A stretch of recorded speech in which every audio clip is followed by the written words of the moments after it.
Сега ще ви покажа как сме се погрижили хижа Звездица да не остане без ток въпреки авариите.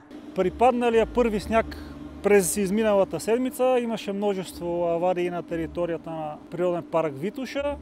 Бяха засегнати десетки обекти, основно хижи в планината. Равносметката е 8 счупени желязорешетъчни стълба.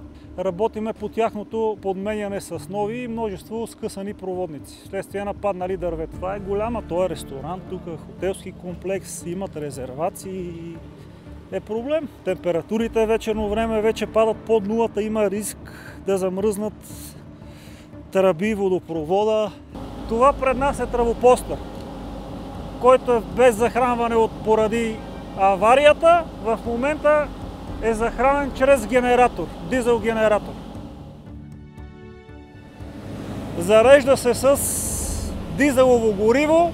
Капацитета на резервоара е 155 литра. Разходната норма е около 10 литра на час. Ето тук може да...